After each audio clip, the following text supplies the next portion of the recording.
That's the scary part is if we start clicking and keep getting better, it is going to be a fun ride. We don't want that to be our legacy, that first game, and we don't want that to be a story told about the 2020 Cleveland Browns. The O-line, I think played very, very well tonight. Considering we threw the ball 60 times. I heard the rave reviews and could tell it's true. The hype is real with Joe.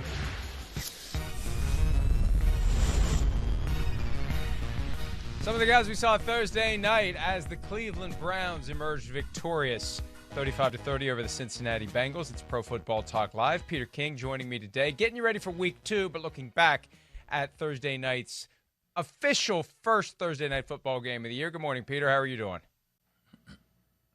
Good morning, Mike. Everything's going okay. Yourself? All good, and we keep rolling, and it's funny. Once football season's back, it's like it never left. And that Thursday night game, that first short week game, that's to me when it's really on, because that's when the rhythm is starting to kick in, where it's Thursday, Sunday, Monday, Thursday, Sunday, Monday. And last night's game, a fun one to watch, a better game than I expected it to be. And let's spend some time talking about what the Browns were able to do. And for the most part, they shut up the critics for a week, in large part because they didn't do anything for which they could be criticized. Against the Ravens, they fairly could be criticized for abandoning a very effective run game. Peter, let's start there. This run game for the Browns is for real. Forget about all the money you've got invested in Odell Beckham Jr., Jarvis Landry, and Austin Hooper. When you can run the ball like they did last night with Nick Chubb and Kareem Hunt, don't throw it if you don't have to. Well, that's right, Mike. I looked down at the end of the night and I said, man, have they rushed for 250 yards? And it wasn't quite that, but it was 215. The one thing about this running game that I think has a chance to be special is that most teams, they have a 1 and a 1A. This team has a 1 and a 1, and it's like neither of them is the backup. The backup is the 2017 rushing champion. So to me, that will be the strength of this running game, that they can both, at any given time, be the key guy for that running game. And the really, really good thing, imagine when you're backup, because I think Kareem Hunt is one of the 5, 6, 8 best running backs catching the ball out of the backfield in the NFL. And to me, imagine he's your backup. So that is going to be the strength of this team. They have a good chance to get through the season with both of these guys, being able to do it for a long time and to be able to stay healthy because they're not killing one of them. And it's amazing. They both had over 100 yards from scrimmage. Chubb with 124 rushing. Hunt with 86 rushing and another 15 receiving, giving 101 for the game. And they each had 2 touchdowns. I mean, when we put that graphic up again, when you see the stats, you would just assume either guy was the lead tailback for his team that week.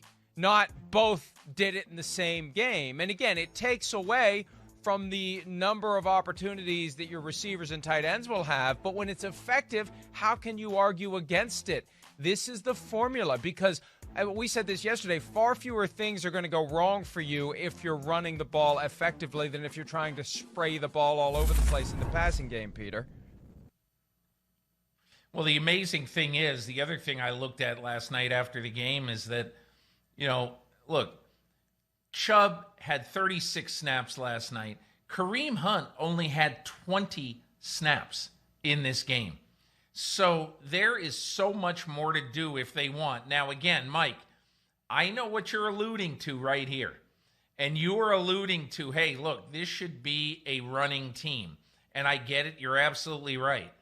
But is the ego of Odell Beckham Jr. going to allow them to basically be that kind of running game?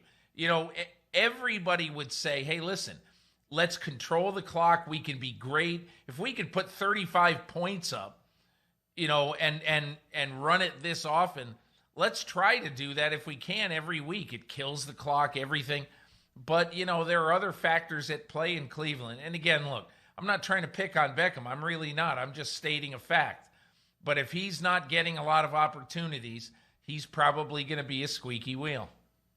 And Kevin Stefanski, I got to give him credit. When you're talking about playing your first game on Sunday and turning around on Thursday night, there isn't a lot of time to learn lessons, to reflect on what went wrong week one and what needs to go right week two.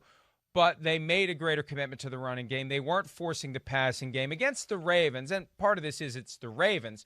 The passing game was just horrible, and they'd run the ball, and it worked, but they kept getting away from the run. This time it felt more like they were using the first half to pass the ball, set the rhythm, and then flip to the run once you've placated Odell Beckham Jr. with his touchdown, with a few other catches. Now we can run the ball. Now we have a lead, and now we can just spend the second half grounding and pounding.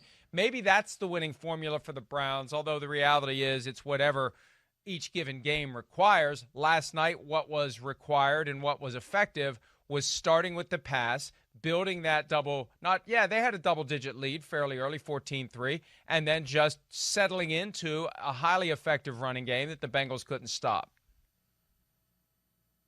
Yeah, and I think you have to look at, it's like Bill Belichick says, I don't know if he ever said this, but this is the way it is with him. You know, every game plan is different. Every game plan's a snowflake, and you shouldn't just say, hey, listen, we're going to run it 55% of the time this year. That's what we're going to do.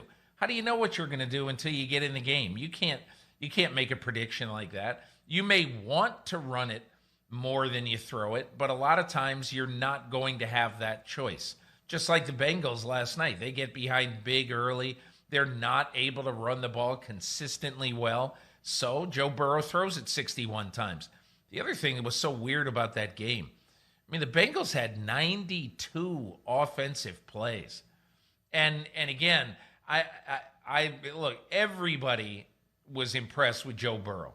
You know, in his first 5 days as an NFL player, who doesn't think that this guy is the answer for Cincinnati? He is. And, you know, the other thing I like about Joe Burrow, you know, I know we're going to get into them, is that he's got a little stuff to him, Mike. And he's got this attitude that I do not care what you think about me. And I think that was on display last night. And, you know, LeBron tweeting about him in mid-game and all that. I was really impressed with Burrow. And, you know, I was impressed with the Browns, too, because the Browns were multifaceted on offense. And entering that game, you have to admit we all had questions about whether they could be. Hi, I'm Mike Tirico, and thanks for watching. Make sure to hit subscribe for the latest news and highlights from NBC Sports.